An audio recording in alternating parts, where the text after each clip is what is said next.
Oh,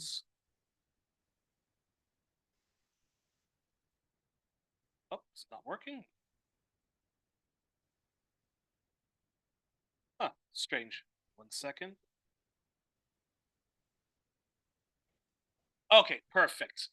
Well, hello everyone. Welcome to another edition of 1+1, your place for inconvenient truth telling and myth busting. On the program today, we're going to be talking all things England. And let me introduce you to my guest. We are joined by Harry Cross. Harry was the chair in County Durham of the left-wing organization Momentum from 2015 to 2019.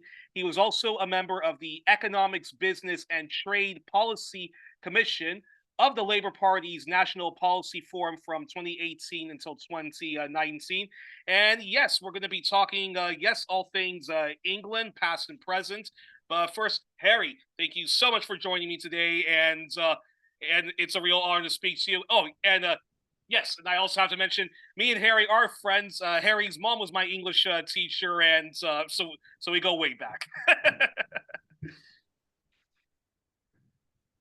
Well, thank you very much, Youri, for such a warm introduction. Before we started recording, I complimented you on your get-up today, but I think that deserves to be on the record. So I love the combination of the Union Jack and the kufiya. And since it is the Union Jack, and since we are discussing British politics, I should maybe add we're going to not just discuss all things England, but all things Great Britain and all things United Kingdom.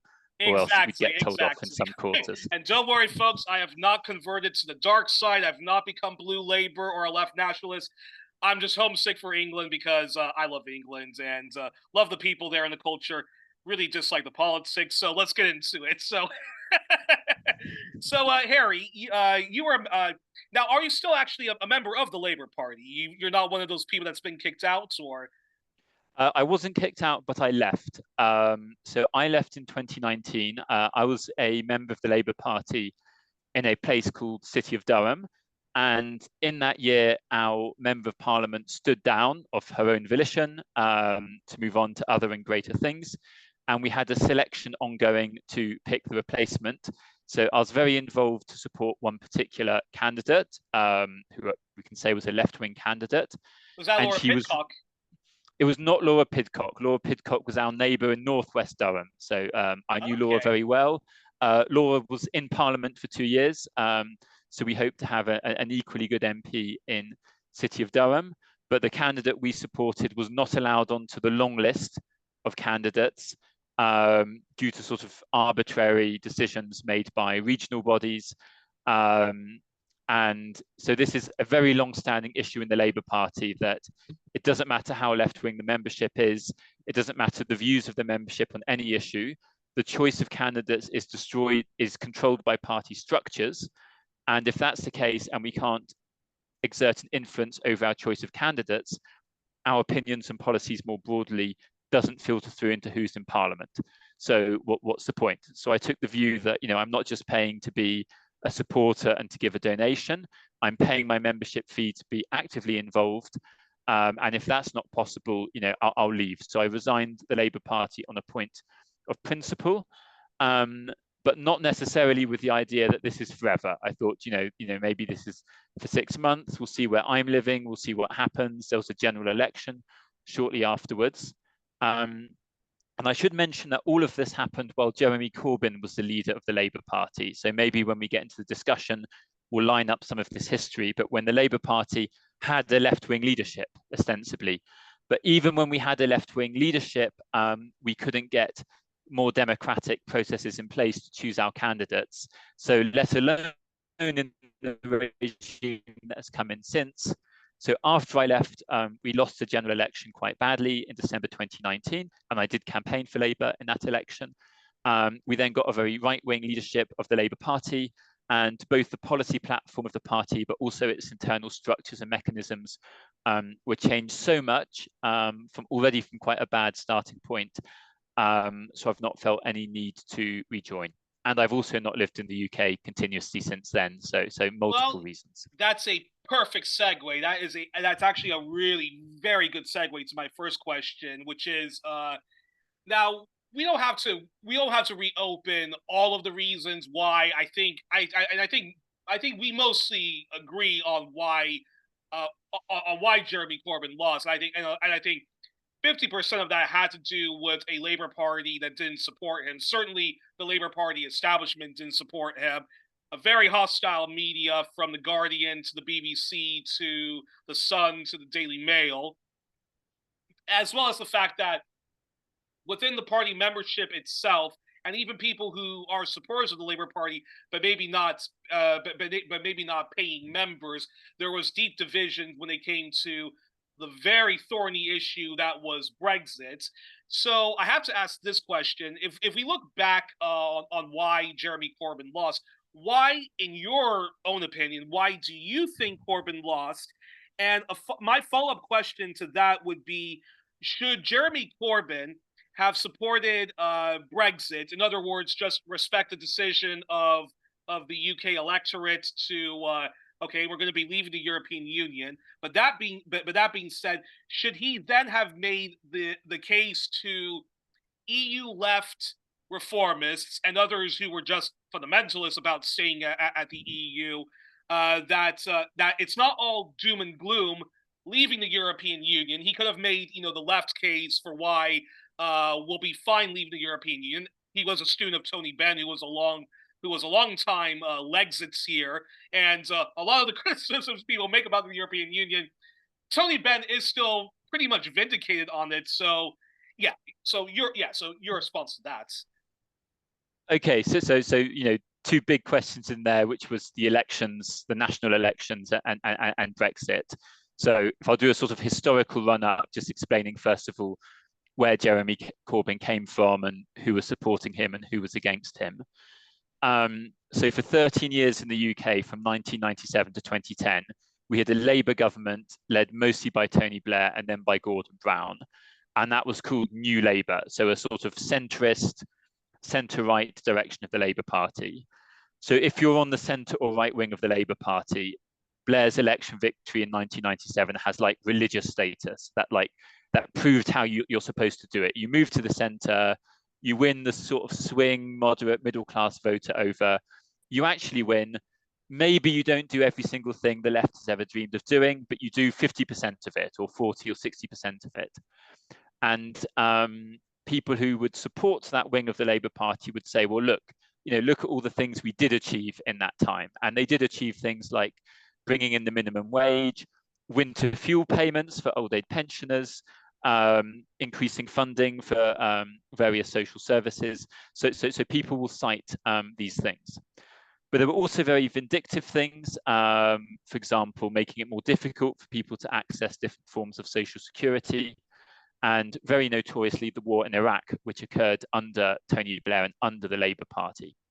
So lots of people who were members of the Labour Party in 1997 left at different points in time afterwards, but especially after the war in Iraq, which sort of lowered, increased disgust for politics in general, but the Labour Party specifically. Then you get the global financial crisis in 2007, 2008, and Labour loses the next general election in 2010. And it's shortly after this that I go to university in 2011, and Labour is now in opposition. And the big issue of the day is austerity. We get a right-wing government, the Conservatives, led by David Cameron. And like in lots of countries, their response to the crisis is to bail out the financial system. But also government debt goes up because more people are unemployed, more people get benefits, there's lower tax receipts. And the government's response to that is austerity. So privatizing more public services and cutting spending.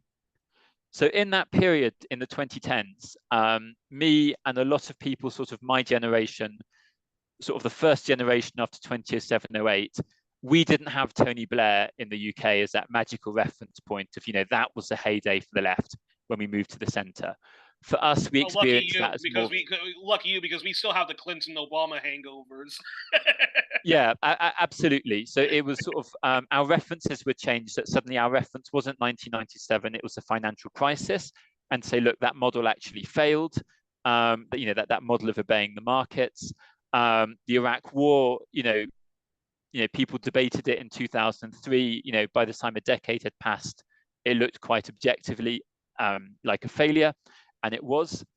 And I remember that time that, looking at anti-austerity movements elsewhere, Greece, France, Belgium, the United States, and it was really exciting. And, we'd never get our great big final victory on the left, but we'd say, okay, we failed in France, we did better than we thought, next stop Greece, and sort of waiting for it to be our turn. And sort of being a bit optimistic, saying, look, people like not optimistic because people are getting poorer, but saying because of austerity, there'll be this sort of waking up moment that people will be so disgusted that they will turn to us. So that was really the thinking in the 2010s. And then in 2015, Labour loses the general election under a man called Ed Miliband, who was centrist, but a bit more left-wing than Tony Blair. And my feeling at that time, so I already thought about leaving the Labour Party then. And my feeling was, the line in the Labour Party was, whether you like it or not, you've got to move to the centre to win elections. And I thought, well, we moved to the centre and we didn't win the election. So there's no upside, we don't get the policies we want and we don't get electoral victory. So what I really wanted at that time was, a separate left-wing party that was clearly anti-austerity, clearly pro-peace. And, perhaps, we met in Belgium, I'd studied abroad in France, that sort of stuff. So, I had lots of European countries as my reference point. Whereas I think people who only have the UK context of their reference points, there's never been a left-wing party to the left of Labour. There's never been a communist party in the UK with more than 1% of the vote. There's not been equivalent to such things. So other people didn't have that on their agenda. I sort of did. And there was a leadership election for the Labour Party in that year in 2015. And I remember, and Jeremy Corbyn stood as a left-wing candidate. And I thought, okay, I'll stay for the leadership election. And there were 4 candidates. And I remember going to meetings, the early meetings in County Durham of the late Jeremy Corbyn leadership campaign, saying like, man, imagine if we got 3rd, not 4th, and then we'd be able to put pressure on the winner. So, that was our end game, was getting 3rd, not 4th, and thinking that would be a wonderful result. And what happened instead is that he came first, and he came first with more votes than the rest of the candidates combined. And that was quite significant. And I think it was several things coming to a head. It was the anti-austerity, that there'd been 5 years of real disgust with austerity and the rollback of public services. So lots of people who supported the Labour Party or voted for the Labour Party joined to support the most anti-austerity candidate. It was discussed with the Iraq War, so that was a slow burning thing. And I've had friends from outside the UK saying, look, I gave up on British politics when Tony Blair was re-elected after the Iraq War. Fair enough, but there was this long burning effect that I think the disgust was so strong, it led to people supporting Jeremy Corbyn as a peace candidate. And then finally, the fact that we just lost an election on the centrist platform. So this evil pact, if you move to the centre and you win the election, didn't work. And Labour lost seats in the election. So it was really quite significant. And the strong assumption on the left and more generally in the UK is that the left are marginal. They're a small bunch of obsessives, university educated, not in touch with the people. And all of a sudden, it turned out that 60% of people who supported the Labour Party and voted for it were willing to support the left candidates. And not only that, the candidate who came second was Andy Burnham, who isn't from the left of the Labour Party, but represented a sort of we'd call it soft left or a pragmatic compromise. And that was another 20%. So when you add them together, that was 80%. And I think it was a shame we didn't reach a sort of settlement between that 80% afterwards. To really have a super majority within the party. But it was quite a significant moment when we discovered that we weren't as much a minority as we thought we were.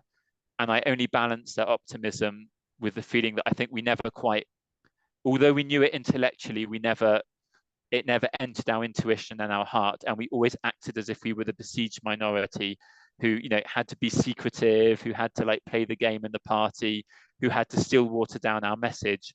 Whereas I think the correct takeaway should have been to realize how big a following our messages had in the country if we were willing to campaign for them. Fascinating. And why? And so with all that said, why do you think Corbyn lost and lost badly second time around? Because when he stood as leader of the opposition, it was against Theresa May. She was pretty much overthrown in a coup by her own Tory backbenchers for not being Brexit-y enough, not being a real Leave fundamentalist enough. And then she was replaced by Boris Johnson.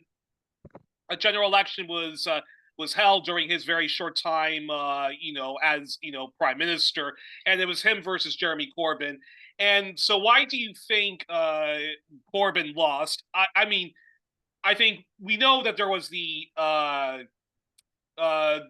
anti-Semitism smear campaign, very hostile media, again, from the BBC to the Guardian, from LBC to to the Observer to the usual pro-Tory press, Daily Mail and so forth, and lots of people think it's because of Jeremy Corbyn being pushed to say, when Labour gets into power, we're going to have a second referendum and completely, renegotiate the deal that both Theresa May and Boris Johnson have with the European Union.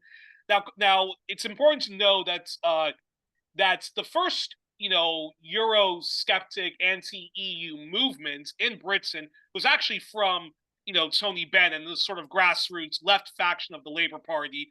The right came a bit later, first with Enoch Powell, and then later, the bad boys of Brexit like Jacob Rees-Mogg, David Davies, and so forth. Do you think? Do you think Corbyn? Do you think the Labour Party insisting that we have a second referendum? Do you think that's what turned off the electorate at large, but also what they call traditional Labour voters who have long been, Eurosceptics? Yeah, so Corbyn was there for 5 years, 2015 to 2020, always leader of the opposition. And there were sort of the three key electoral events in those years: the EU referendum in 2016, the election in 2017 that Labour nearly won but lost, and the 2019 general election that Labour lost very badly. So maybe we should work historically forward through them one by one. So when Corbyn became leader in 2015, I remember that time quite well, and it was really really positively emotionally charged for lots of us who'd supported him, because, as I said, we went in so convinced we were the underdogs and going to lose, and we did so well, and we really felt lots of things were possible. And for me, my reference points were Jean-Luc Mélenchon in France, Syriza in Greece. I can't remember whether, I think they'd already done their U-turn by then, but there was a time we'd been hopeful, so on and so forth. So I was hoping for something really exciting, something really professional. So I think Corbyn's first big major mistake before Brexit, but which ran throughout his entire leadership, was the total absence of a strategy. The strategy could have worked on two levels, should have worked on two levels. In 2015, there was a real interest. The media hate this guy.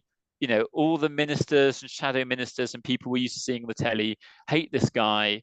And there's a dude with a beard who's against austerity, who's surrounded by all these, happy, excited, people, young and old. What's going on? And I remember talking to people who weren't very political, but who were genuinely receptive. And we never gave our version of our message to them, in my opinion. And if I compare with France, people like Jean-Luc Mélenchon, the sort of left-wing anti-austerity leader for over a decade, there's a whole generation of people in France who got their political education from listening to him, interviews on the telly, and he was a good communicator, he was intelligent, he was an educator, he was funny, and Corbyn never did that, and no one in his team ever did that. And they just went instead on the level of platitudes. We need a kinder, more decent, more caring society. They didn't want to piss off the right and the party. That was another key thing. In France, the left and the centre left were in separate parties, so they could each do their own thing and just compete. In the UK, the Labour Party wedded both those factions together in an unhappy marriage. So broad, yeah, it was exactly the broad church, as they always the like broad to call church, it. exactly. So the political messaging throughout the 5 years was on the level of platitude, which worked for people who were already converted, already on board, but it meant we didn't address directly people in the electorate and the working class in particular. And if we didn't do that, what happened? Other people, our enemies, filled the space as well. So if you live in France, if you're following Mélenchon, if you live in Belgium, you're following the Workers' Party. If you live in the US, you're following Sanders. The media hate them. All these centrist people hate them. But you also know what their comeback is. Mélenchon's very intelligent. Sanders has this sort of obsessive messaging strategy, which borders to tears, but amused us because it was so obsessive and it worked very well, just hammering the same things again and again. And there wasn't that in the UK, so you only heard the one side. You only heard like the critical view of Corbyn and this very sort of wimpish response to it, and a very anti-intellectual response, in my opinion, that was on the level of platitude, so that when he left the stage 5 years later, there wasn't any legacy in big policy ideas or debates that people supported, whereas I don't think that was comparable in other countries.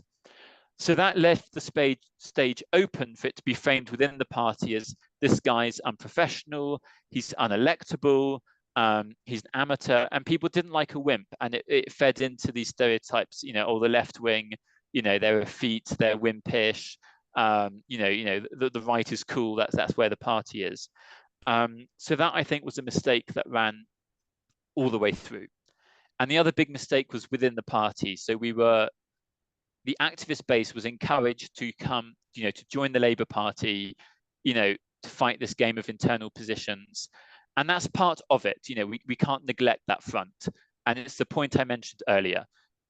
Like we had the summit of the party, we elected the leader we wanted in a leadership election, and we had the base. We woke up one morning and discovered that 60% of the Labour Party base was very left wing. Another solid 20% that was soft left and could go either way.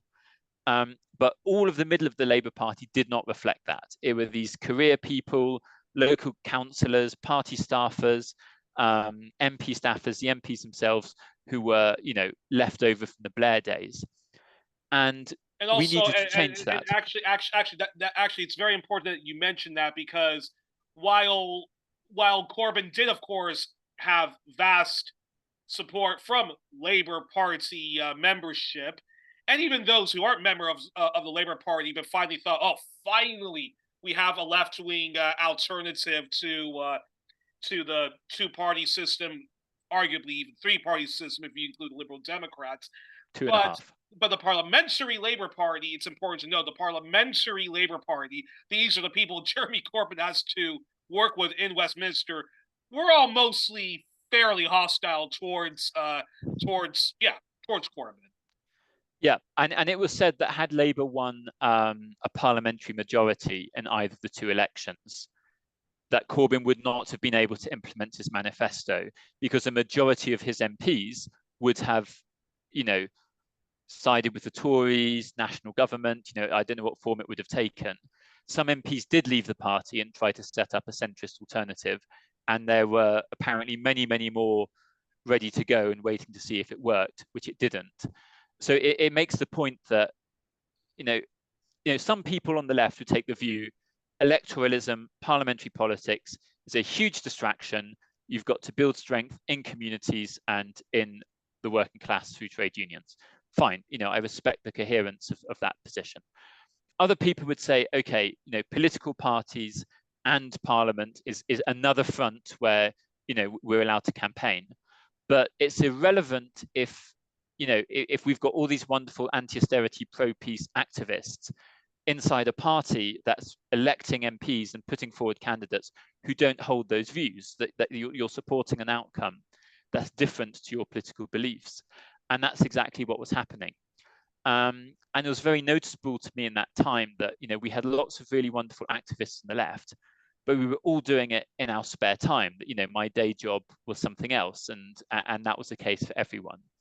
Whereas the sort of right-wing or centrist activists is people whose livelihood was the Labour Party, local government councillors, staffers for MPs, people employed by the party. So they had, you know, their full waking hours dedicated to this. And once you're in that position, you make sure the other people who get such a position share your politics and share your sympathies. And, you know, if you're paid to do something, you know, at the end of the day, you're going to do it much better than people who are doing it in their spare time and who end up burning out. So that was a very noticeable dynamic to me. And the key policy we should have pushed for in terms of internal party reform was open selection. So both when we're selecting a new candidate for a seat, all the party members in that seat vote on who that candidate is, and anyone who wants to put their name forward who's a party member can do so. And then perhaps having to reconfirm each candidate when they come up. And I can say with great confidence that the majority of MPs would be re-elected because, you know, party members just like their MPs, they just do. You know, they like meeting someone special, someone in Parliament. So, you know, if you can't win, you know, once every 5 years, the endorsement of your local party to stand again, you know, that reflects something quite severe about you. So MPs were dead against that. The right-wing factions were dead against that. And they had a laser-like focus on stopping that from happening. And the left did not have a laser-like focus on making sure that that happened. Some of the activist base did, but not the party leadership. Now, you mentioned, I can't remember if it was before or after we started recording, but the Labour Party conferences. Yes. That you went as a correspondent. Yes. I was a journalist for Black Agenda Report, and it was the last time Corbyn was a leader. And I can definitely say with confidence that the non-existent anti-Semitism crisis, which Corbyn himself did not call BS to, and he didn't articulate you know, the difference between, you know, long story short, he didn't call BS to that non-existent crisis that was going on. And I know for a fact, talking with various different people, the whole issue about the European Union was not settled. You had EU left reformists that definitely wanted to remain in the European Union, didn't really care too much about a second referendum, but said that we do need to make our position much more clear about how we leave the European Union. And then you had others who you could say that they were from the blue Labour faction, but you had others who you know, who probably would have supported Tony Benn once upon a time. The kind of people who you know, who listen to voices like George Galloway, who just wanted out of the European Union. And once we leave the European Union, we're going to usher in a new era of socialism because the European Union doesn't allow nationalization of major industries and the nationalization of public transportations and so forth like that. And many were actually quite frustrated that Jeremy Corbyn wasn't articulating this because he, once upon a time, being a student of Tony Benn, actually working with Tony Benn, was a Lexiteer, but shifted to not so much a pro-EU position, but EU left position, which many people think him going into an electorate defying the will of the people is what cost him the election. So I'm curious your response on that, actually. Yeah. So just in the party conferences in general, I mean, so they're constitutionally, they're the supreme decision-making body of the Labour Party, higher than Parliament, higher than the National Executive Committee, you name it. And year after year, the left had a majority of delegates because, you know, the left had flooded into the party. So this was a really crucial showdown to make changes to the party structures, notably around selecting MPs. And year after year, it'd be the old backroom deals that, activists on the left had always hated, that Corbyn, McDonnell, his finance minister, the union heads, they'd sit down with the right, hash out a compromise strategy, and nothing contentious would ever come to a vote. There were never, contentious votes on party structures or anything else on the conference floor where we were counting the delegates and waiting to see what side of 50. So it was, as Tony Benn always used to say, it's going to end up being not a conference, but a convention, US style, where everyone comes with the balloon and we let go of the balloon. But that was no different when Corbyn was there. So it goes back to what I said, that regardless of the issue, Brexit, party structures, the platform, Corbyn had no strategy. He had no vision other than just trying to convince everyone he was a nice guy and waiting for that to come through electorally. So we had a double missed opportunity in the party structures to push for the one thing that mattered, which was open selection. And if we pushed and lost, which was the argument, if we do it this year, we may not have the numbers, we might lose. Fine, we've got to risk losing. And we didn't even risk losing, so we'll never know would we have won. And we didn't get anything. And we didn't address, the electorate outside, people who are already activists on the left, with good messaging, with clear messaging to bring any new people in, or hardly any. And contrast that with Tony Benn, who, for the people who don't know, was a very left-wing figure in the Labour Party in the 80s. He never became leader. He stood twice or three times, but through changes at party conferences was able to shift the structures of the party, introduce questions into the policy debate that did become policy, ironically, in 1997. George Galloway, former Labour MP, later Respect MP, later the Workers' Party of Britain. The best he described Tony Benn as this when he interviewed Tony Benn on his own radio show: the best prime minister England never had, and the best Labour leader that Labour never had. yeah. Indeed. So I think that was just the biggest, because we can get on to like who else we're going to blame later, the media, the right, and I agree with all of that, but we kind of knew that from day one. So the question is, were we doomed from day one, or is there anything we could have done? And I do think the whole operation, the whole Corbyn project, smacked of anti-professionalism and anti-intellectualism, and I think we reaped what we sowed, unfortunately. But yeah, so that's the sort of broad diagnosis. So let's go on to Brexit specifically. So 2016, 1 year into Corbyn being leader, there's the Brexit referendum, and Labour campaigns to stay in the European Union. And at that time, that was not a contentious position. So you mentioned Lexit, left-wing cases for leaving the European Union. Those were indeed, very powerful in the 70s. Most people who were against European Common Market membership in the 70s were on the left. Those people still exist, but they're very marginal. They're not representative of anything. So including among the sort of Corbynistas, as we were called, everyone was for staying in. And famously, Britain voted to leave. And incidentally, Labour voters broadly voted to stay in on roughly a 2-to-1 ratio. Okay. Actually, there was that. Well, that's actually quite. The issue was afterwards. Yeah. About this question of accepting the result or not. Can you hear me, by the way? Your connection's gone stuttery, so I want to make sure my voice is still coming through. Yeah, all good. Wait, one moment.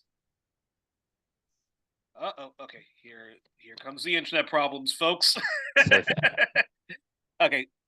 Bear with it. Okay. Harry's back. Okay, continue, Harry. We're back in the room, I think. Yeah, all good.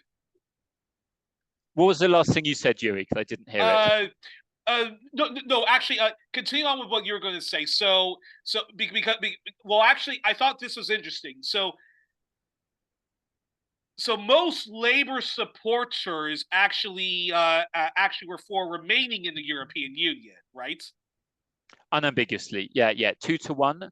among voters, and then among party members. I don't know what the figures were, but I know from being there at the time, it was very rare to find people who were Brexiteers. It was But people like, then that being said, what do you say to the George Galloways of the world, people like Paul Emberby, who's part of the whole Blue Labour faction, which I don't want to get into because I've already covered them. So, what would you say to the George Galloways of the world, the Paul Emberbys of the world, and I can't remember his name, but he was part of Labour Leave when they said, "See, we've been vindicated. We've won the Brexit argument since most traditional Labour voters in the Midlands, in the north of the UK, and Wales itself all voted overwhelmingly to leave the European Union. And when it was Corbyn versus Boris Johnson, and Brexit was still this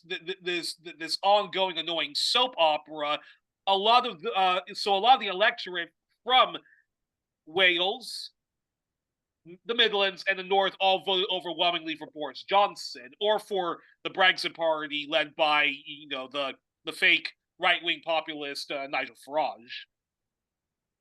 Yeah, I mean, I think that's, I think that's true in terms of,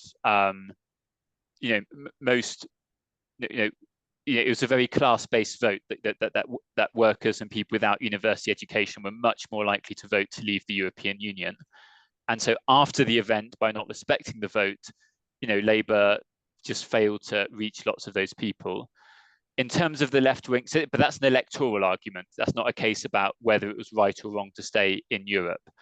So yeah, at the time of the referendum itself, I think the strongest left wing cases against Europe concerned the management of the euro. So that didn't affect Britain. All these Lexiteers left over from the 70s, then it concerned, questions of, deregulation, which market were you oriented towards, Commonwealth markets or, European markets. And I think, those questions were, no longer relevant come the 2010s. And all this stuff about like, it's not possible to nationalize an industry when you're in the European Union. It's not possible to do this or that. Like, I take the view the real actors in the international system are states, not supranational bodies. So the European Union is as powerful as its member states are willing to consent to. And if the UK had remained in the European Union and had a Corbyn government and said, we're going to nationalise stuff, what are you going to do about it? The answer in the European Union would have been nothing, which is exactly what Germany does. Germany sets all these very austere rules on other countries in the Eurozone and ignores them when it chooses to do so. And the EU just deals with it because it's got no police, it's got no army, it's not a state. So yeah, and so any criticisms of the EU, I think, could have been, resolved from within, either through negotiation or by acting unilaterally. And also, I also think that this is important, and I say this as someone who's actually quite agnostic about the European Union. There are some weeks I'm very anti-EU and I want to just blow the whole thing up, and there's other weeks I'm just an EU left reformist. But I think it's also very important, to know that England as a member state was actually far more of a reactionary actor in the in EU affairs compared to Eastern European countries, which are all mostly led by far-right libertarian governments. The EU was actually one of the member states that actually benefited from being in the European Union. And I always thought it was funny when Lexiteers would say things like, they would say things like, we want to leave the European Union because it's a neoliberal institution, and we also can leave without a deal, and we could just go to WTO rules. And I always thought that was weird because the World Trade Organization, that is neoliberalism on steroids. That is an actual neoliberal institution.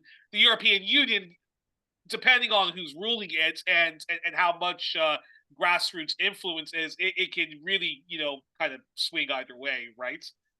Yeah. So I must say, I didn't find the Lexit universe very good intellectually at the time. That I voted to remain, but after the result was to leave, I thought, okay, well, we are where we are. Let's open our Lexit manuals, and they've achieved step one of their master plan. Let's find out what step two is. And everything was on the level of oh, it's not democratic, it's neoliberal. Look at Greece, which is true, but that concerned the Eurozone.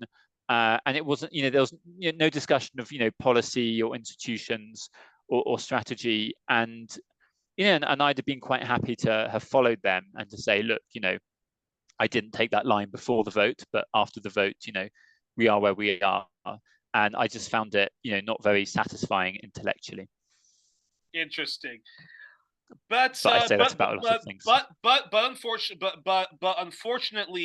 Unfortunately, Corbyn lost, unfortunately Corbyn lost, and actually let's before we talk about the legacy actually of all of those different Tory MPs, actually let's talk about current affairs, which is, what do you think of Keir Starmer, who did win over Rishi Sunak? And now you're a leftist, so what's good do you think will come out of a Starmer government, and how do you already assess his short time in power, because the budget was already announced?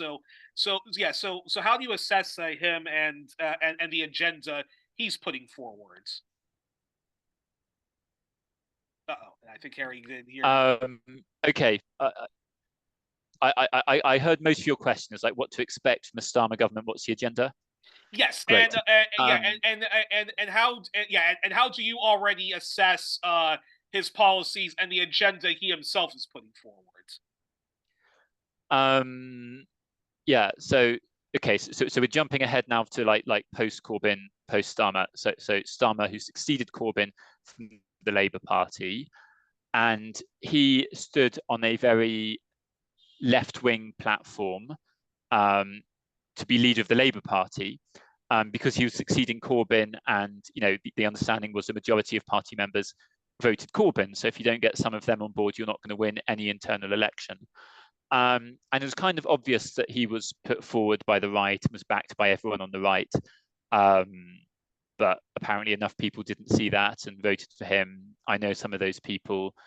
You mentioned the EU issue. Some people voted for him because he was stronger on EU membership than the left-wing candidates. And then in the course of the douchebag also supported a second referendum. So at the time, yeah. And then he dropped that afterwards because it's not very electoral. So yeah, I mean, I don't know if you want to go back later to discuss everything between the referendum and the 2019 general election. We can skip that. But I'm just curious how do you assess Keir Starmer? Why do you think he actually won against Rishi Sunak? And how do you assess how do you assess his agenda so far? So several things. For people on the right wing of the Labour Party, as I said earlier, to understand their mindset, Tony Blair, 1997, has religious value. That was the revelation from the heavens, that the way you win is you move to the centre, you win over the middle ground, and so on and so forth. So they tried to replicate that, successfully, they would say. And all these old Blair people, who we thought were long gone, more than once, came out of the blue. Alan Milbank, the healthcare guy, Peter Mandelson, they all came back. So there was this move to the centre. Also, my opinion, really crucial for the party system in any country is how much money does each party get? And for people interested in reading up on this, the work by Thomas Ferguson, Golden Rule and Investment Theory of Party Competition is sort of the references I have in mind. And once upon a time, sort of after the Second World War, party systems would have been class versus class. You'd have like a right-wing middle-class party against a socialist, communist, Labour, working-class party backed either by members or trade unions. So it'd be a small number of very large business donations versus lots of ordinary people paying their 2 cents to be a party member. And in the sort of 90s in the US, sort of the Democrats very consciously said, look, that's not working anymore because trade unions are weaker, they've got less money to give, party membership is going down for whatever reason. We need to win over more of business than we currently do, so that it's, you know, business donors versus business donors, and we're actually on an even field. And they pitch to different sectors of the business community. For the US, parties, you know, tend to appeal to different sectors. So some sectors align more with the Democrats, some align more with the Republicans on policy. And then under Tony Blair, when he was still in opposition, you know, the Labour Party made the decision, this is the model we need to follow. So they went to the US, they did seminars, and they tried to win over sections of business in the UK. And what sections of business did they win over? Partly it was people like private healthcare providers, you know, people who benefit from the privatization of water, energy, under the assumption that firstly, a lot of these contracts are for local government to give, and a lot of local government is under Labour Party control. And also, you know, the Tories will never get away with privatising parts of the health service, but if the Labour Party does it, they can sell it as a necessity, they can frame it as, you know, emergency life support, and opposition will be neutered, which is exactly what happened. There's also an effect that when the Tories really screw things up, which they do every now and then, you know, the Labour Party's like the reserve team. So that was the case in 1997, and it was the case in the last election. That the Tories, the Conservatives in government, had screwed up so many things. The handling of COVID, a hard Brexit deal pissed off a lot of the business community. What else? I'm sure I'm forgetting quite substantial things. Also, the Truss mini budget. Also a lot of sleaze that was, you know, going on, whether it was, you know, Boris breaking COVID rules or Liz Truss's, you know, incompetency and Yeah. So it was quite comparable to the 2020 election in the US, when a lot of business donors said, you know, it's not about whether we prefer the Republicans or the Democrats. The problem is Trump is unreliable. We can't get a consistent, reliable policy out of him. And Boris Johnson and Liz Truss sort of created the same impression among a lot of the business community in the UK. So Starmer was actively trying to win back corporate donors to the Labour Party. His stars were aligned because the Conservatives dropped the ball so badly, including on things that really mattered to large corporations. But in order to do that, you know, Starmer had to reassure the business community, I'm not going to come in and, you know, actually do loads of left-wing things because I want to please people, or because the left is so powerful they're going to overthrow me and replace me with John McDonnell or Rebecca Long Bailey. So it was a very violent process of kicking people out of the party, changing the party platform, abandoning all the pledges he'd made in 2020, like duh, but some people were like surprised or feigned surprise. So really moving very far to the right economically, and has totally followed through on government. And then the reason I started with some of the things I did about the Tony Blair government is, you know, for the decade I was in the Labour Party, people would say, oh yeah, look, Harry, you know, they're from the centre. They didn't get everything the left's ever dreamed of, but look, we did this, we did this, we did this. You know, we got 50% of our dreams. And now even those things are being dismantled. So winter fuel payments to old age pensioners were a major policy brought in by the new Labour government that a little new Labour person would use to justify, you know, the political project. And now it was gotten rid of by the Starmer government.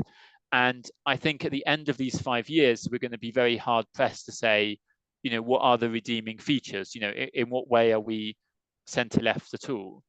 And the comparison here, I think, would be France with Macron, who, when he came in, again, for people naive enough, was seen as centre left. Like it's humorous now, but in 2017, really, Macron stood for the because he'd been a minister in the socialist government.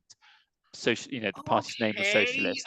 That is true. Yeah. But by then, yes. The impression lasted for less than a year, so people forget it, but people spoke about Macron as if he was centre-left. But interestingly enough, he actually took a lot of the historic vote of the centre-left parties from, you know, teachers, university-educated people, good, you know, liberal-minded, well-meaning people who couldn't vote for those awful right-wingers. And he took those votes and he's kept a lot of those votes. And he's now as right-wing as you want, doesn't claim to be left-wing, doesn't claim to be centre-left, racist, offensive, anti-poor, vulgar, you name it. He will still claim to be a centrist, though. Yeah. He claims to be all these things, but people still think he's centrist when people want to see what they want to see. And I think it's sort of a similar thing. With Keir Starmer. Yes, and it goes back to, across lots of countries, the evolving electorate of the left, that it used to be that, left-wing parties were voted for by manual workers in trade unions, and, right-wingers were voted for by, middle-class people, class versus class. And the UK had a stronger class split than other countries, let's say 50s and 60s. But that's changed because more and more liberal professionals have gone towards the left. And here I'm doing absolute autocritique because, I'm one of them. My family's one of them. But people who maybe they had public sector jobs, and their good public sector jobs gave them a sort of middle class status. They put down a mortgage on a home. They were, in the sort of middle income bracket. So if you put up taxes on those income brackets, they were affected. But they weren't hostile to the public sector because they had salaries maybe as teachers, as civil servants, as doctors in the public health service, you name it. So they're quite sympathetic to the public sector. They're sympathetic to tax and spend, but their view of themselves isn't their view of like, I'm a factory worker, I'm a miner, I talk a bit rude and crude, but I love my class politics. They're very polite, very well brought up. And when they join left-wing parties, they do very well because they know how to speak in meetings, they know how to navigate bureaucracies. So there's been an internal dynamic within party memberships that, someone like me, if I want to, I can out-talk someone who maybe didn't go to university. And they go, oh, Harry's so well-spoken, he's polite, he's nuanced in his views. This guy, they're rude, they're crude. I believe they would call you middle class, right? Yeah, and who knows what that means, but basically I am. And I saw that dynamic very powerfully within the Labour Party. And so you get like, and we want big political coalitions. So it's good that people on public sector salaries realize that they benefit from, public tax and spend policies and pay scales and forms of public insurance. But they have slightly different interests and identities to people who are manual workers without university education. And so those sorts of people gain more prominent positions in political parties because political parties are giant bureaucracies. So then you fast forward results of that, several decades, and instead of having a harmonious coalition, what do you get? People like that are much more in favor of staying in the European Union because the European Union for them means easy holidays. It means my study abroad program, my French girlfriend, my Italian girlfriend or boyfriend or whatever. I'm cosmopolitan. I'm not a little English nationalist. I'm universal. Workers see it totally differently. Firstly, there may be on the forefront of industries that are exposed to sort of commercial openness and free markets. They don't own passports. They don't go on holiday. They don't go to university. So they don't go on study abroad programs. They don't have a Spanish girlfriend, a Danish girlfriend or boyfriend or whatever. So their relation to the whole question is different. And also, I'm sure they would love to, but they simply can't afford it. Yeah, absolutely. Because also when we talk about middle class or bourgeoisie, which I always find a very fascinating topic because I'm not from a working class background. I mean, I'm from middle class, but definitely not over the top affluent upper middle class bourgeoisie and so forth like that. So a lot of times I do have sort of like I'm sort of like befuddled by my own class, the middle class, because I know for a fact when someone from a middle class background is having a very hard time getting a job, they're not they don't get all the promises of the world that an overpriced education got them. When they're bouncing from bartending job to bartending job, from unpaid internship to unpaid internship, their politics then becomes very much Bernie Sanders, Jeremy Corbyn. But the moments they do have a nice job at Google or some Silicon Valley thing or working at a bank, very quickly overnight they become, they become a Blairite, they become a Macron Well, person, or even worse, a Tory or a or a Republican. well, I should probably plead the fifth on that one. But yeah, it's absolutely spot on.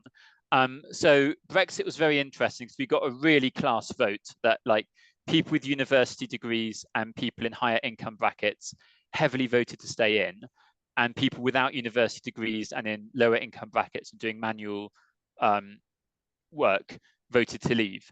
And that split the Labour Party's historic coalition in two.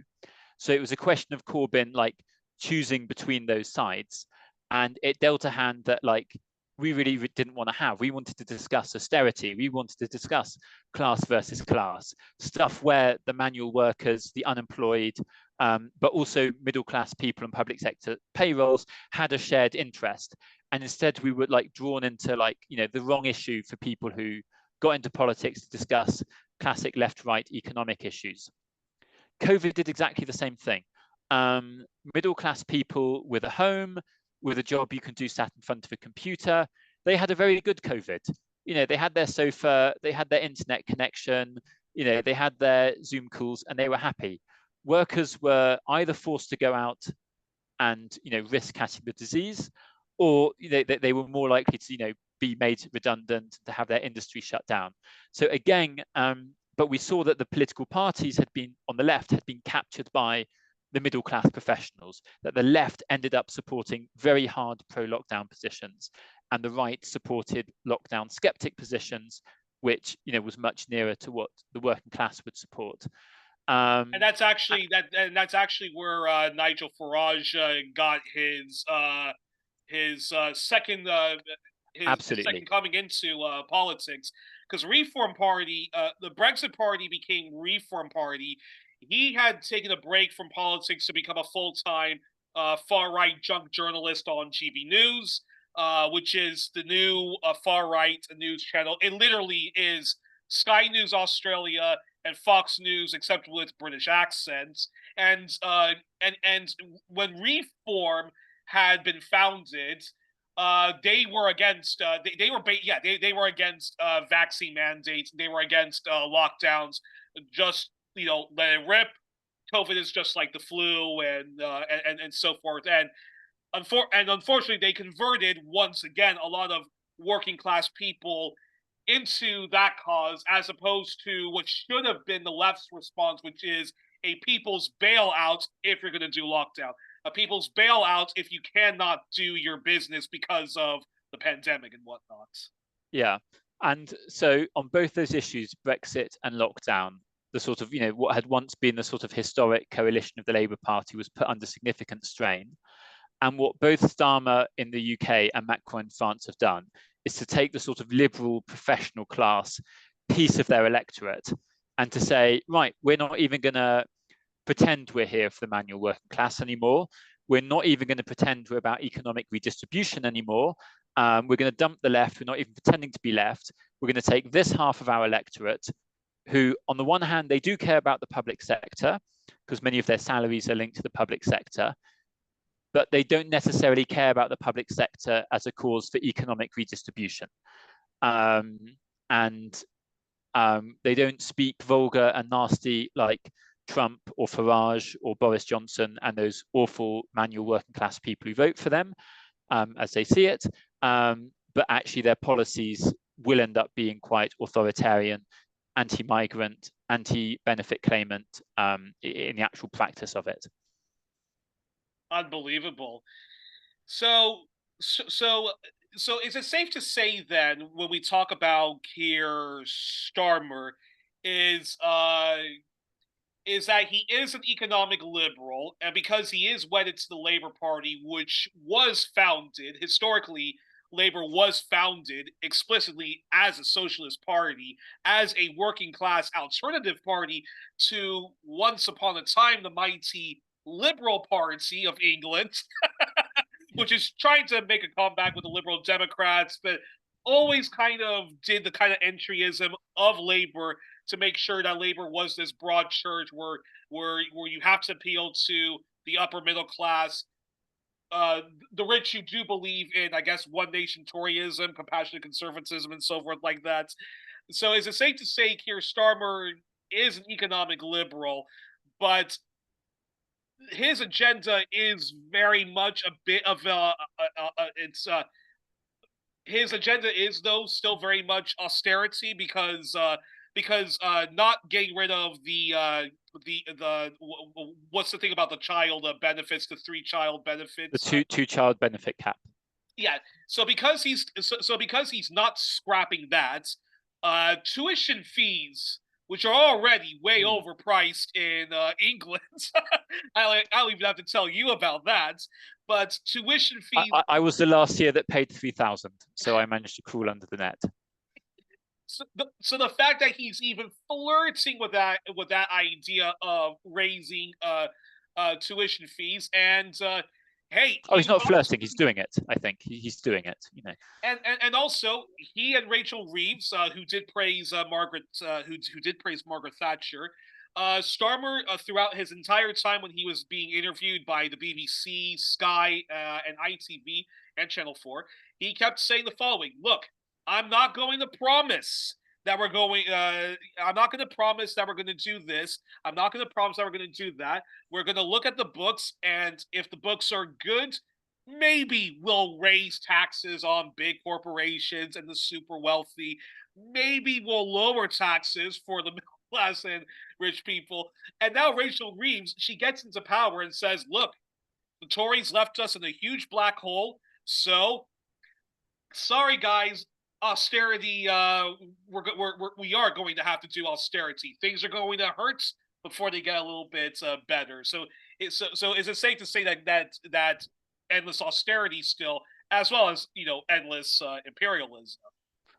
Yeah, I mean, firstly, with regards to the old Liberal Party, if David Lloyd George was in the Labour Party today, he'd be like excluded or kicked out as a dangerous, far left, He economic would. leftist. He would with that people's budget. Yeah, absolutely. So, I mean, yes, they're economic liberals, but the crucial point is they have no beliefs, they have no ideas.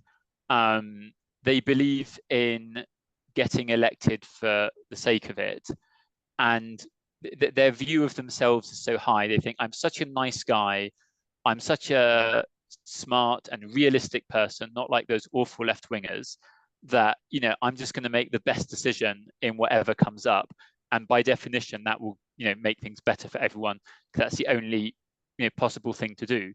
This idea of you figure out what's right or wrong, you think up political beliefs, and then you think of a strategy to advance them and a means of implementing them. That's a left-wing obsession, Youri. That's what people like you and I do. That's not what that's not how they are wired, genuinely. And I've seen these people at close quarters. So they're not coming up with these ideas. They're doing very crude versions of whatever the Bank of England or the Treasury or their advisors say, but also their political donors and businesses, big businesses and think tanks have a huge amount of ministerial access and are treated uncritically as experts. Say, what we really need to get the economy growing is this. And people like Rachel Reeves will just stare back at them with their jaws wide open, gaping and going, oh, really great, okay, less taxes for you, sell off these assets, deregulate this, deregulate that. Like they've been told by housing companies that the way to build more houses in the UK is to deregulate planning law. So they're doing a bonfire of regulation in construction. They're abolishing the green belt because they've been told by construction firms that's what we need to get more houses. And that's obviously crap. The building firms don't want loads of cheap houses. They're very happy where they are, controlling the supply. And the way to create more houses is to build them and to repossess the empty ones. Sometimes the solutions to things are easy, but they don't have an intellectual culture of their own. They don't have an intellectual formation of their own.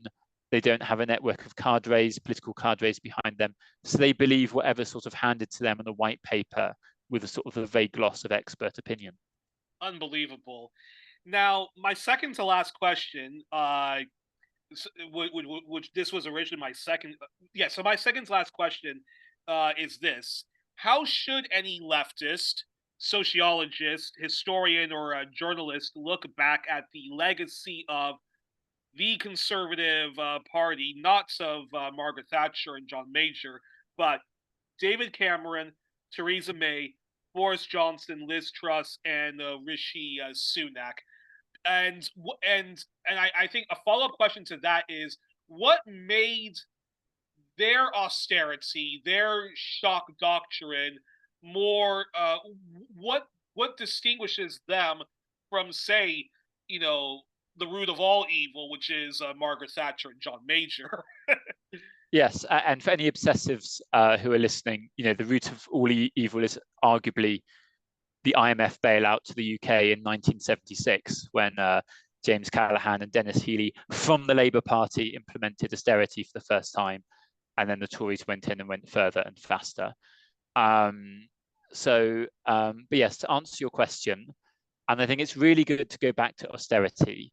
So basically, we have had austerity by different names from 1976 onwards, sometimes going fast, sometimes going slow. Sometimes it's called monetarism, it's called austerity. And in the 2010s, there was a genuine reaction against it because people could see things that had existed a few years ago disappearing, like libraries in local communities, like the amount of specialized staff employed in local government who could give specialized forms of care and support, level of benefits, and so on and so forth. So there was a real debate about, was this necessary or was it cruel, and was there an alternative? And basically the Tories pummeled the message: we're cleaning up Labour's mess, because Labour had been in government during the financial crisis. We've got to do this. And they were remarkably successful. We're a Protestant country, so we like suffering. And our new religion after the decline of Protestantism has been the Blitz and the Second World War, where we suffered in air raid bunkers for a few years, then we came out and we beat Nazi Germany. So anything that reminds us of the Blitz, austerity, COVID lockdowns, we absolutely love, and we can't get enough of it. We should be proud of World War II. We should not be proud of austerity. So we're a country who likes to suffer. But basically, the Conservatives were remarkably successful at changing people's expectations of what to expect from the state. And the Labour Party never argued back against that. They didn't try under Ed Miliband. Under Corbyn, they did this appeal to the heart. But the moment the political discussion is framed as, well, we'd love to keep these things speaking from the heart, but the head says we can't afford it, the argument's lost. We've not reversed austerity, and anything now is just adding to that. But people's expectations have been managed downwards, and that's extremely sad. And it's a much more difficult base to be building from. Whereas in the 2010s, when I was first campaigning, there were many more working class people who'd say, well, I'm voting Labour because I always have. I'm upset by what's going on. But Corbyn and Miliband didn't argue against the policies. They communicated in ways that appealed to very well brought up, polite, well-spoken, university-educated people, but which did not appeal to people who like a slightly cruder form of politics. And I'm university educated, but I secretly like a bit of the vulgarity and the rudeness, and so do lots of people, and that's reflected in the ballot box. So the disconnect between the organised left and the working class is quite big now, and that's not specific to the UK. So austerity is hugely impactful. Obviously, the other big impact of David Cameron will be Brexit, that it was, he supported staying in. He didn't expect the vote would go that way. It was done to neutralise the Brexit wing of the Conservative Party, and instead it was a narrow victory. So on quite a small number of percentage points, quite a major decision was taken. Theresa May, I think, will be judged quite positively with distance as someone who sought quite a reasonable compromise. And incidentally, there was this big discussion at the time: who killed soft Brexit? So we didn't really discuss the period between the Brexit vote and the 2019 general election. In fact, we won't get derailed by that. But I will say this: I think Theresa May's Brexit deal, Labour, SNP, Liberal Democrats should have supported it. And the Greens, even if it is just a one-woman show of Caroline Lucas, should have supported Theresa May's deal because it was a soft Brexit. Them torpedoing that for petty, stupid politics, but really petty politics, paves the way for the coup that saw her being sacked and the ghastly, grotesque Boris Johnson, who was part of the bad boys of Brexit, get into power. And if it was going to be a Brexit election, well, the Conservatives were going to win hands down with the help of Nigel Farage and the Brexit Party because they were Leave fundamentalists, and even Boris had a bit of a softy kind of Brexit at the end of the day, which the Labour Party still wanted to torpedo. Yeah, I watched a Fly on the Wall documentary following Guy Verhofstadt, who was the European Parliament lead on the Brexit negotiations. Former Prime Minister of Belgium, open former Prime Minister of Belgium. We both grew up under him, unfortunately. Under Guy, indeed.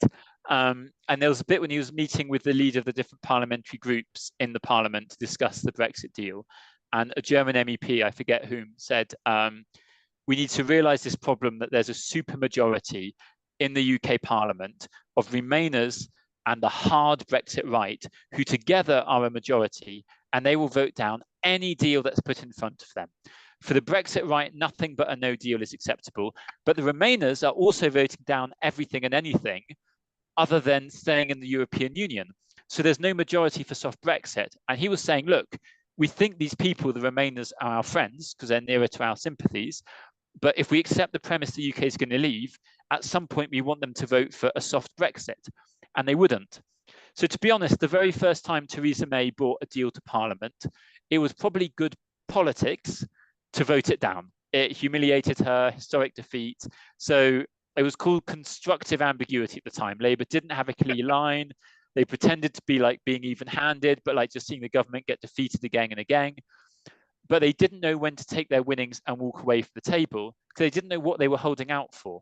Yeah. Were they holding out for Britain deciding to stay in after all, or doing a second referendum?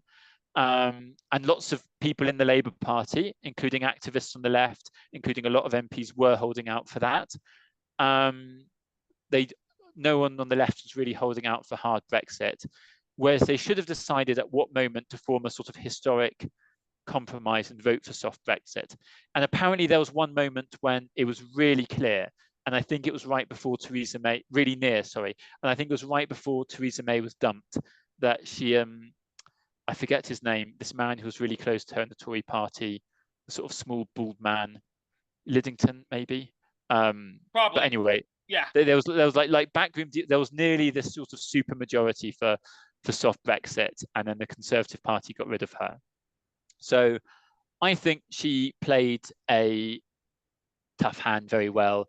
The Labour Party was playing games and didn't know how to cash out. Boris Johnson was playing games and did know how to cash out.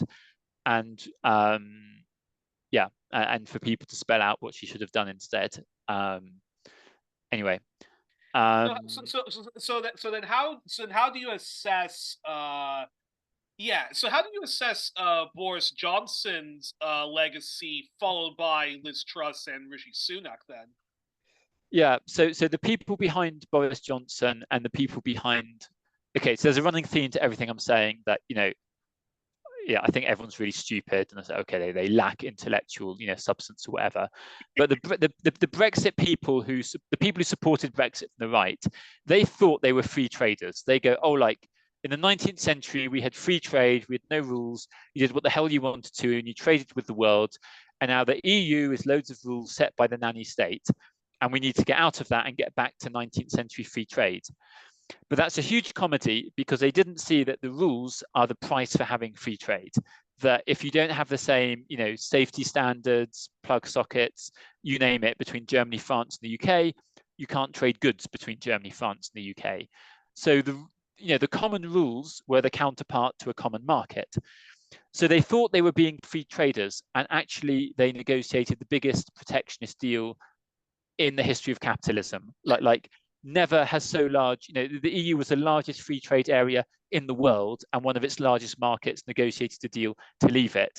So, just unbelievable, like, dark comedy by intellectually really vacuous people. And if you wanted to make a coherent case for leaving the European Union, it would be to say, okay, we want some sort of commercial protection. We want to put taxes on like French imports and German imports to like make our imports, our exports more competitive. That would be the coherent case for the EU. I don't think it works because we don't have any industry in the UK. We've destroyed it now.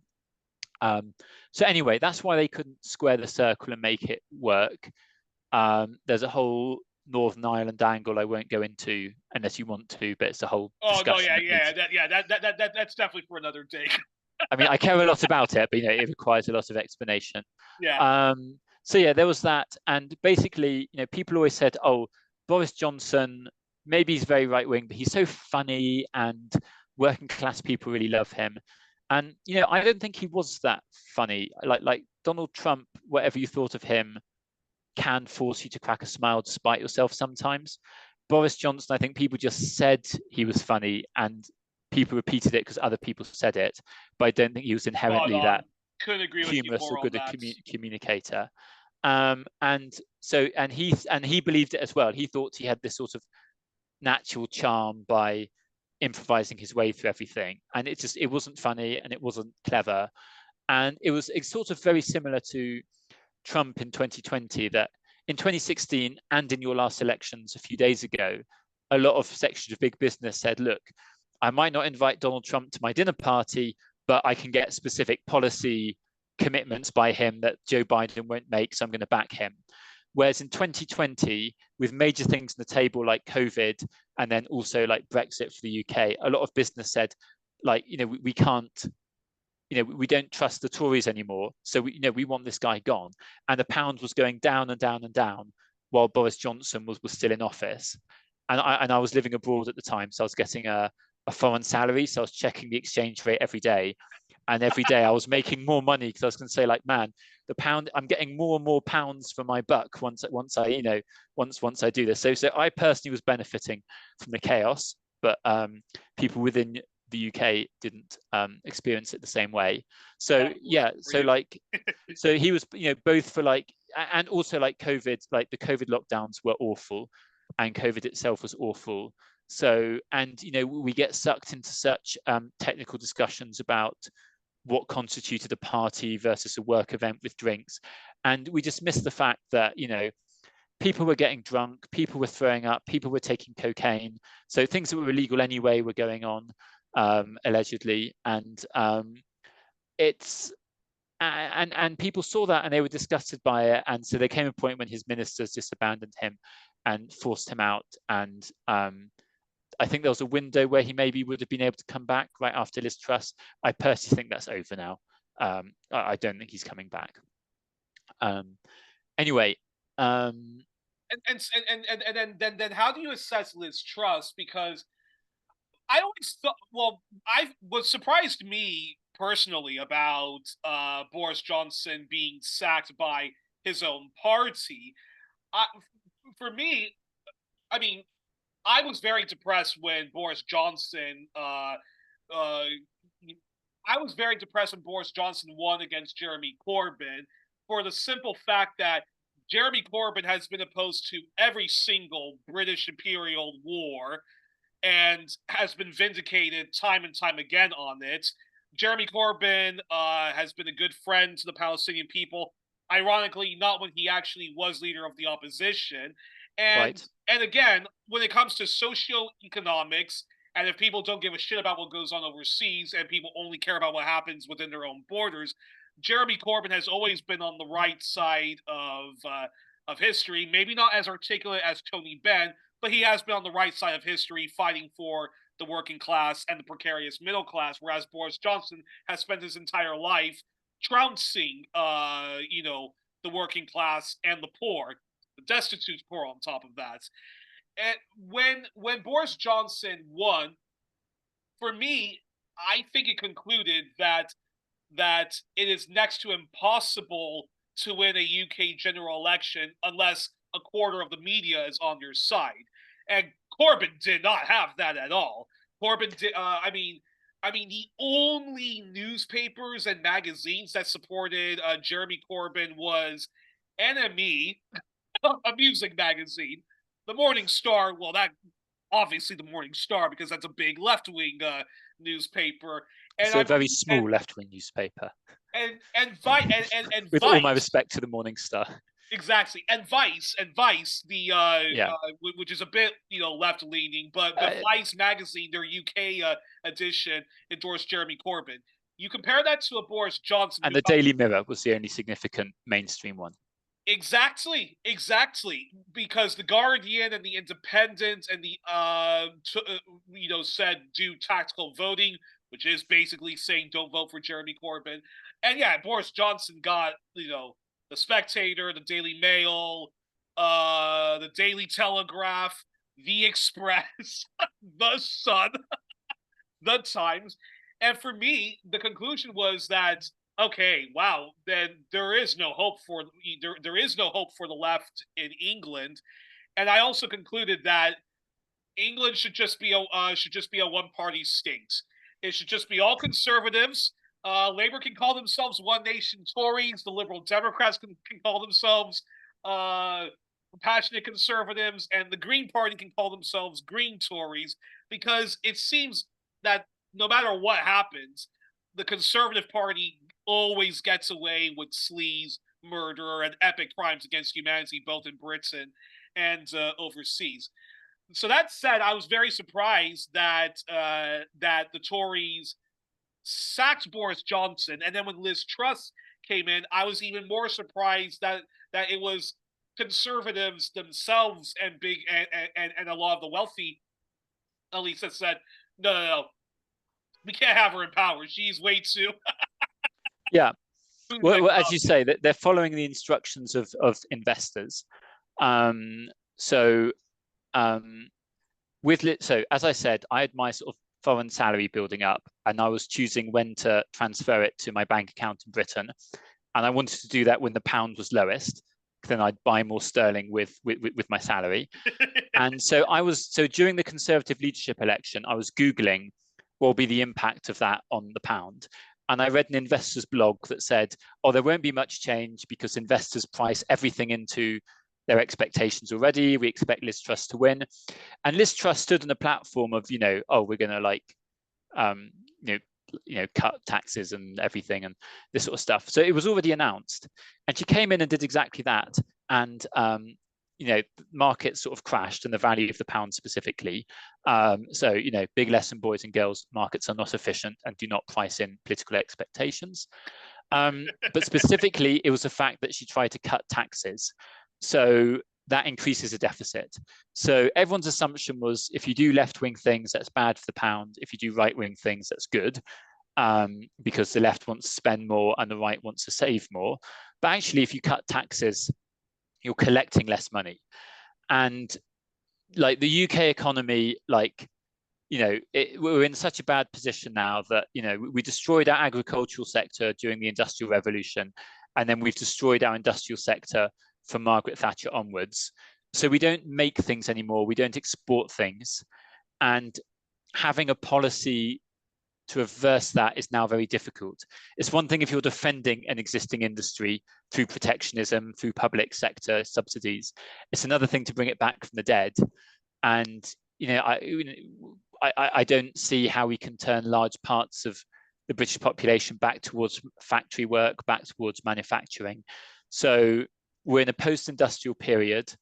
We're dependent on services, which is either very poorly paid work, call centers, offices doing nothing in particular, these small sort of like single trader, shops, people, selling crafts that they're making, running a shop on the high street, or elite finance. So is it safe to say, even if you're a right winger in Britain, those glory days of we could just lower taxes and trickle down economics, which George H.W. Bush himself called voodoo economics when he was running against Reagan in the primaries, are those glory days of just like lowering taxes? That's going to be great. Like, are those glory days like simply over? Hence why it was actually the rich folks themselves that said, "Dump Liz Truss. Like, we can't afford it." Yeah, on several levels. Like, in the 1970s, the top rate of tax was 98%, if I'm not mistaken. So if the top rate of tax is 98%, you could make the argument as a right winger that if we lower this, we'll incentivize people and unleash business. And that's an internally coherent position. It sounds plausible, but that happened under Thatcher, and it was not reversed under Blair. So you keep trying to do the same trick, from ever lower levels of tax intake. That at some point, the state, is not going to be taking in any money, but is spending all this money, and we're not generating the money from exports. So all of our money comes from people like using us as this big offshore market, and we endangered that a lot in the Russian invasion of Ukraine, because Russian money hugely liked to be stored in London. And what happened? We seized Russian assets, we blocked Russian assets. So not only is Russia less willing to put its money in London, but lots of other, elites and tax dodgers from around the world are saying, "Oh my God, if they can do it to the Russians, they can do it to us." So we've endangered our status as a tax haven. And so, after the Second World War, the US became the world economic hegemon. The dollar's the world reserve currency. So people, around the world want to store their assets in the US. They want to store dollars. But the UK benefited from being like a mini US. It was a financial sector to Europe, to the former British Empire for a period, to all sorts. And I think Liz Truss symbolized the end of that. We approached the end of that gradually, but now we're really at the end of it. That the US is the sole economic hegemon who can print money in that way. European countries have destroyed their industry. We've destroyed our foreign policy autonomy, so we don't support a sort of de-escalatory position in Russia and Ukraine that might give us lower food prices, lower energy prices. We're happy to have, the Nord Stream pipeline blown up. We've got no industry, and we have no choice, if we're staying within sort of liberal policy confines, but to tax the population as much as we can. The second Liz Truss tries to reduce taxes, as a panic and a run on the pound. We can't spend anymore, in an open market economy, and it's very difficult to see how we're going to turn that around. Wow. Then, final question: how do we look back on Rishi Sunak's legacy? And then my last follow-up for that is the Conservative Party, which I always thought was center right. I don't really believe in that whole concept of a center right. I think you're just far right and evil. But for the Conservative Party, never they were always fiscal conservatives. They never really were that much socially regressive. Maybe occasionally they'll attack, the gay community, but they've always made an industry of themselves when it comes to xenophobia. But I was quite surprised Rishi Sunak was being attacked a lot from the right with this new channel, GB News, which again, it's Fox News and Sky News Australia with British accents. And I was very surprised that to see all these right-wingers attack Rishi Sunak for not being tough enough on the woke mob, not being tough enough on illegal immigrants. But now we've gone to a whole crazy new world where Nigel Farage is talking about it's not just Brexit we have to do. We have to get rid of the European Court of Human Rights and so forth like that. And transphobia became a very big thing in Britain. Like it was pretty out there how much of the right was engaging in transphobia and the bigoted left. And Rishi Sunak was basically, sort of, boycotted by his own party for not being socially conservative enough, as opposed to just being, the fiscal conservatives and has boring arguments with, Diet Tory, which is the Labour Party. And with Kemi Badenoch, she's made it very clear that she's going to continue on with the xenophobia industry, which we thought Brexit was going to put an end to that. Very transphobic, and of course, she loves the British Empire. Yeah, we got some things wrong, but we got a lot of things right. My own community needs to stop complaining about institutional racism and get over whatever happened with the British Empire. So, uh, yeah, so I'm curious your thoughts on why Sunak lost, and should we be afraid of a huge conservative far right comeback if people aren't that impressed with Keir Starmer? And okay, we've had our break with the Conservative Party, but now please, we love to suffer, so give us more torture. Yeah, I mean, in terms of Rishi Sunak, like basically his hand had already been dealt before he became leader. So two big things destroyed the Conservative poll lead in the last Parliament. The first was Boris Johnson's reactions to COVID, big drop in the opinion polls, it's never recovered. And the second thing is Truss's mini budget. So, Rishi Sunak comes in with a sort of vote gap of 10 to 20 points apart from Labour, and that just stays there continuously throughout his leadership. And people have already made up their minds and they don't go back on it. I'm not really convinced his history in the party prior to becoming prime minister marked him out as someone on the centre of the party. But for whatever reason, people within the Conservative Party decided that he was a centrist, Truss was the lost right-wing queen, and so was Boris Johnson.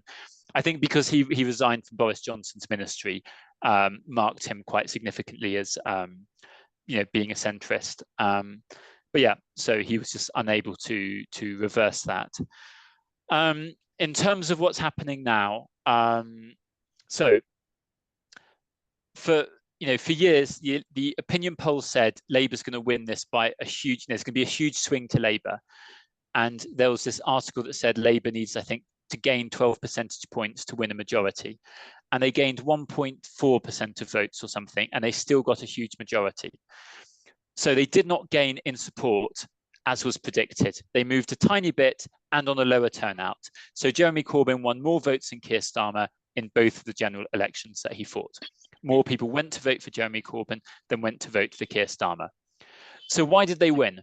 It's because of our electoral system called first past the post, where each seat selects an MP and it's whoever gets the most votes.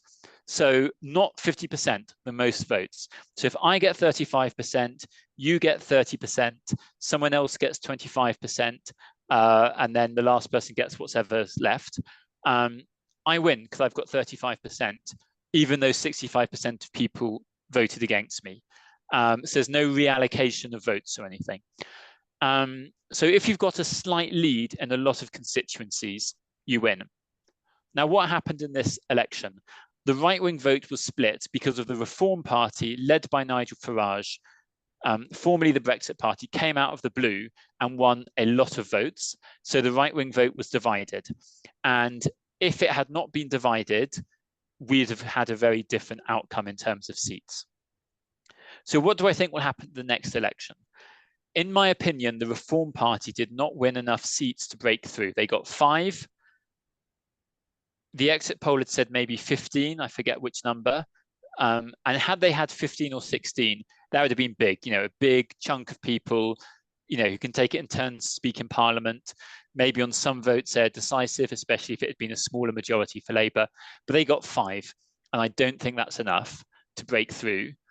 And they got a lot of votes, but the Conservatives are still clearly ahead.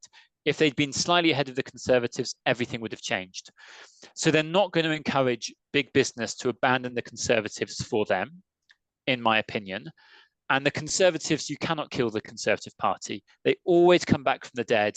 They've got no strong principles. They go to where, the spontaneous consensus is, and they just come back. So my prediction is that in the next election, a real hydra of a party. Yeah. In the next election, in my prediction is the Reform Party will still be there. They won't do as well as this time, but they'll get enough votes to split the vote and to bring the Labour Party back in. So Labour will get a second Parliament. And then after that, the Conservatives will reunite and kick the Labour Party out. In terms of all the other stuff, I think kind of like the US shows us what to expect. Young people, you know, when I was at university, when I was first politicized, very left wing. Now, for the very youngest demographics, especially young men, they're starting to vote more for, you know, call it populist, call it alt-right, call it the reasons, but, you know, right-wing parties. What other people called woke isn't as convincing for people, including, you know, people in, you know, non-white electors as well. And partly because economic questions have been so thrown out of the public debate in the UK as in the US, it's only these cultural things we're discussing. And on a lot of it, I think the left isn't clear about what it actually thinks and what it argues for. And that gives the right a very easy job to fill that space. And I think the right will reap what they sow in the UK as in the US. It's going to be interesting because Keir Starmer, as you mentioned, a lot of there's a news outlet I follow, Politics Joe, which I quite like some of their interviews. I particularly like their people interviews when they just ask, you know, random people questions and so forth. That I find the most fascinating. And when they were talking to lots of young people, but just people in general about who they're going to vote for, a lot said, "I'm not going to vote. The system sucks and is corrupt to the bone." Others would say, "You know, I would like to vote Green. I was a Corbynista, but I would like to vote Green, but this first past the post system, they're not going to make it. So I think I might just hold my nose and vote for the Labour Party." Others were voting Liberal Democrats sincerely, but it was also kind of a protest vote against both Labour and Tories. A lot of people who were former Labour folks said that, you know, they either said that they were going to vote Green, or they're going to stay at home, or hold their nose and vote for the Labour Party, because what other alternative is there? Unanimously, it was definitely an anti-conservative vote, like we are tired of this reign of terror. And there was historic victories in terms of people who are not part of the Labour Party winning, and the Greens finally had their breakthrough. I have some issues with the Greens when it comes to their position on NATO and the pivot to Asia. So do you think we might see more of that happening in the electorate, but the Labour Party itself, like the Conservative Party, it's not a party that's ever going to dissolve itself as the once mighty Liberal Party, because of the fact that we still have so many left-wing people who believe in reforming the Labour Party, which I find the most surprising. And even the big unions still are quite loyal to the Labour Party, despite Labour also doing, despite lots of historic betrayals of the Labour Party. So I'm curious your thoughts on that. Well, as I said, we're a historically Protestant country, so we like suffering and we like masochism, which is why the trade union movement does what it does, and lots of left-wing activists as well. Yeah, I mean, I think it's kind of empirical that, you know, we went through the full process of trying to change the Labour Party from within with all the cards we could hope for in our hand, and it didn't work. There were strategic errors, as I said. If we'd communicated more clearly and confidently directly to the electorate and to workers, and also if we'd focused a bit more on open selections within the party, but we are not going to get that chance again. Unlike the left, the right and the Labour Party are professionals. They're a bit blunt, but they maintain their focus on the prize, and they've changed the rules and they've changed the mechanisms, and they will not allow a left-wing person onto the ballot paper again. They will not allow any opening up of the selection process. They've closed it down, and they will suspend people at will for whatever they choose to, without any form of like recourse or appeal. So yeah, I don't see how the Labour Party could be transformed towards an anti-austerity and pro-peace policy platform. With regards to the rest, I think we've got the raw materials of something really fabulous. The Jeremy Corbyn leadership elections showed us that there's a huge left in this country, and we need to get over the idea that we are tiny, minority, marginal, unrepresentative, because like subconsciously we think that about ourselves, and we shouldn't. It doesn't mean like we're going to win an election tomorrow. You've got to build these things, but we've got a huge activist base. I did a calculation: 0.5% of the British population voted for Jeremy Corbyn in his second leadership election in 2016. So that's actually quite a big number. That's 1 in 200 people taking part in an internal party process. So you're not going to win an election with that, but as an activist base, it's quite huge. Young people are still very left-wing. We might say, okay, they're woke, that they're interested, I don't know, identity politics, not economics. If that is woke, I want more of it. So yeah, exactly. The sentiments are good. It's on the left. So let's take that and build a coalition and build a movement. There are aspects of the trade union leadership that are very left-wing. People like Mick Lynch, who have a big following. People are genuinely disgusted with Starmer, with Britain's foreign policy positions, with poverty.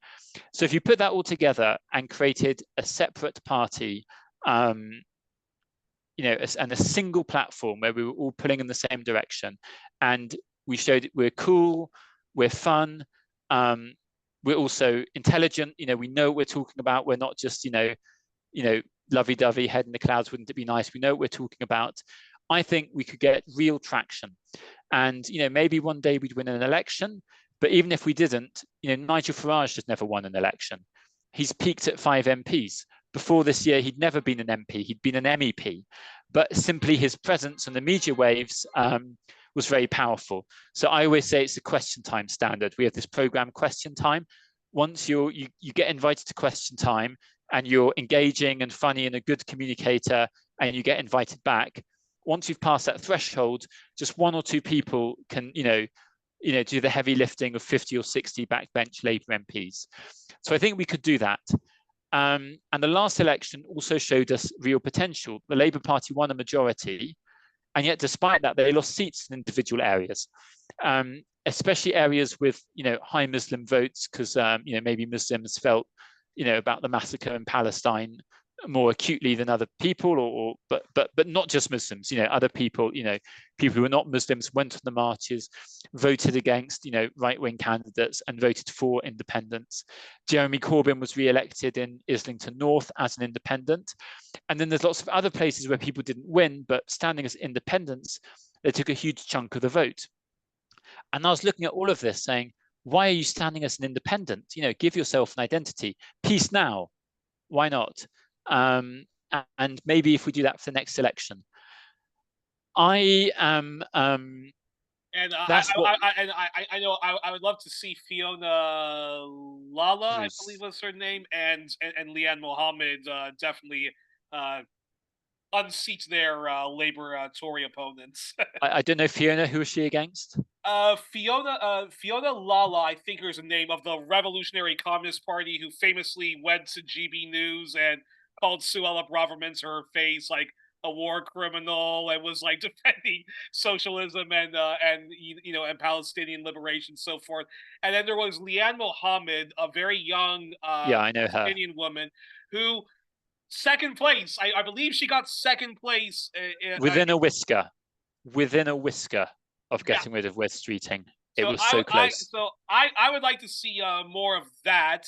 In terms of the Greens, I would say if people vote Greens, I say that's a better protest vote than simply voting for reform and stuff like that. But there are some stuff about the Greens which is another topic for another day, which deserves an entire show. But there are some issues I have with the Greens, particularly on militarism and stuff like that, and not being consistently anti-war. in the UK? In the UK. Yes. Okay. Yeah, I don't know their position on NATO in the UK, but yeah, but the Greens. Look, we need a coalition. The big questions are austerity and peace. I'm against Which is a NATO. Huge climate issue on top of that, because climate issue. Because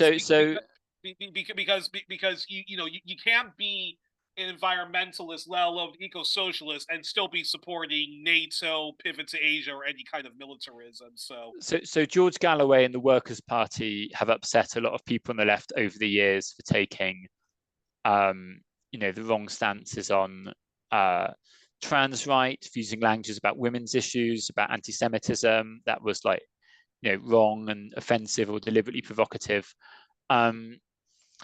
He was willing to be part of a coalition in this election with, what he would view as like the woke left. And I think, we could have had a conversation across all parts of the left to say, what's our common denominator? Where do we need mutual apologies? Real time for healing. And, and if the last election laid the groundworks for that with, 4 independents in Parliament, some very near misses, 7 left-wing MPs who are kicked out of the Labour Party, who are probably waiting and begging to come back in, but who could tomorrow join with the independents to form a party of 11 MPs in Parliament to the left of Labour. Can you imagine that? Richard Bergen. Can you imagine such a thing? 11 MPs in Parliament to the left of Labour. So we've got this low-hanging fruit, but we never take it. So we've got all the raw materials, but it's sort of like the Wizard of Oz metaphor of is that the lion doesn't have a heart. So we lack the courage. We always go back to the Labour Party. We always say, oh, well, electoral. And, the Labour Party doesn't care if you vote for them with a peg on the nose. They just care that you vote for them. So based on my experience in Britain, that's what's going to happen. But I think we underestimate what a good basis we have. But, no one's going to hear us until we roar. Well, before we end the program, we usually end the show doing the questionnaire that was done by by Marcel Proust and later the popular French broadcaster Bernard Pivot, and then later done by my hero, the late great James Lipton of Inside the Actors Studio. Harry, before I let you enjoy the rest of your afternoon, it's time for you to do this questionnaire. So, going with this one, what is your favorite word? Okay, I don't have a quick amusing or witty response to this. Contemplative. Oh, okay. What's your least favorite words? Oh, blimey. One of these phrases like, reaching out. I know that's 2 words, but okay, no problem. When people say cushy things that you can say with simple language. Then what turns you on emotionally, spiritually, and psychologically? Wouldn't you like to know? Yeah, we would, but... And when you find out, tell me. Then what turns you off, then?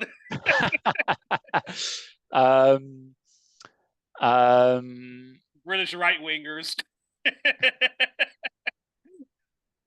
Oh, no, the Liberal centre, mate. Okay. Oh, the extreme centre. Yeah. Interesting. Okay. But it's quite interesting. So just to pause on that. Okay, so Trump's just re-elected. I don't like him. I know lots of people, including on the left, who are wanting to see stuff in Trump that isn't there. He's going to de-escalate and bring peace and be. And those guys annoy the hell out of me. That Trump is a peacenik. I let myself dream dumb stuff in 2016, but these people don't realize he was already president once, and it didn't happen. So you've got to wonder why people think that, and it's because people they hate the Democrats, they hate the Labour Party, and there's something smarmy about these. I don't know. These people are always very polite, very correct. They know what's the correct way to speak. But really, you're convinced they're taking the piss out of you, and also they're actually much more vacuous than they think, and then they realise, and we're just waiting for someone to come along and expose them. And I wish on our side of the camp we had a few more people with wit and humour and love and kindness who could do it a bit better. Well, we're going to be doing that more on 1+1, which is calling out the left-wing grifters because they're playing such a reactionary role in affairs, especially when they completely, minimize Donald Trump's far-right grotesqueness. So then, what sound or noise do you love, followed by what sound or noise do you dislike? So this is a questionnaire by Marcel Proust. Did you say that? Yeah, Marcel Proust did it, and then Bernard Pivot did it, and then James Lipton of Inside the Actors Studio did it. Okay, sort of noises I hate, sort of leaf blowers, and hedge trimmers. And we heard one this morning, which is why it's on my mind. Yeah. I'm slightly worried I did this entire interview as like, this cool lefty No, it's all intellectual, good. It's all and good. now All you're good. sort of like exposing me as like a grumpy, crabby, like increasingly middle-aged, man. So especially that I'm blocking on the things I actually like. So sounds that I like. I love the sound of good music. I love folk music, especially good lyrics, and I love classical music or music that's instrumental but still manages to instill a specific emotion is something I really love and admire. What's your favorite curse word? I don't know. What's your Americans don't like to say the actual word, so I don't know. You can say it. You can say it. The FCC doesn't regulate us, and the BBC doesn't regulate us. Yeah, but there's sort of forms of cultural regulation. Just the word "fuck" because it's so versatile. Fantastic. What profession other than yours would you like to attempt to do? If you weren't doing what you're currently doing right now, what would you love to do? Well, I'm already in my sort of plan B profession. So I was working as an academic until recently. Then I became an independent scholar, which means I was unemployed. And now I'm doing sort of charity research. So I don't know. I'd have liked, a lot of things in academia are very like unpleasant, but I enjoyed being able to read and being able to write because writing really advances thinking. So I'm hoping I'd still find ways to be able to advance that, in my spare time as a hobby. Be a teacher like your now retired mom, Miss Cross. Yes, I mean I was teaching in universities, and I love that when you teach, you learn the topic itself for the first time. I still do some sort of private language tuition. It's really great if you actually do pass on ideas, and it makes you read up on things that you wouldn't otherwise have read up on. It stops you being a specialist and makes you be a generalist, but in a way that still has vigor. So although the core of academia is research and writing, I'll still be reading. Writing I hope to do, but without the sort of professional pressure to do it. I don't know if I'll do it as well. But teaching is the thing I miss the most, that I really enjoyed that relationship. What profession would you absolutely not want to do under any circumstances?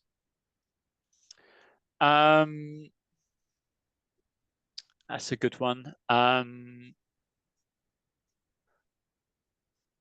Probably, I think. Yeah, I mean, the problem is there's so many jobs like this, office jobs where there's no meaning. I mean, I'm doing an office job, but like there's so many jobs there where people don't see the point, and they don't feel like they control their hours.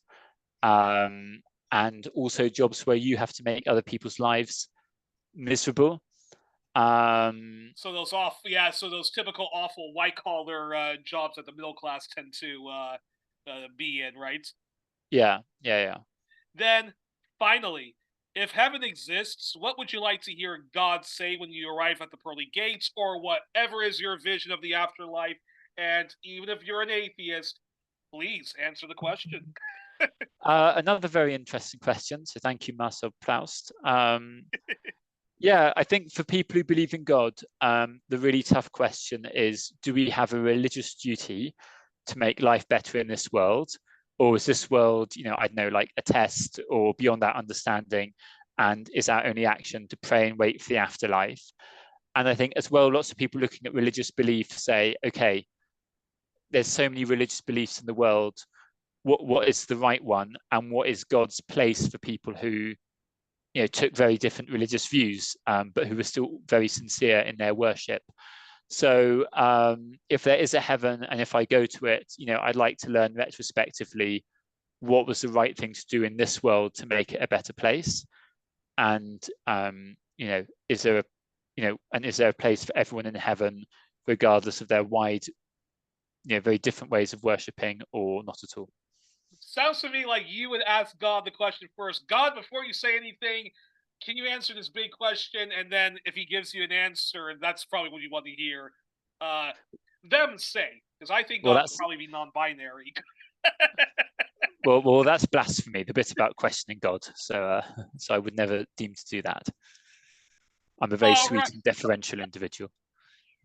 Well, we were joined on this epic edition of 1+1, All Things England, with Harry Cross. Let's remind our audience, Harry Cross was the chair in County Durham of the left-wing organisation Momentum from 2015 till 2019. He was also, as you guys can clearly see, he was a member of the Economics, Business and Trade Policy Commission of the Labour Party's National Policy Forum from 2018 until 2019. Harry, thank you so much for taking the time to come on, and also as a friend, as two acquaintances, it's been a long time coming. You coming on the program. I hope this will be the first of many conversations we have on the air, because I know we're going to have plenty of conversations off the air. But until then, my best of luck to you, and you give my best to the family. All right. Thank you. Will do.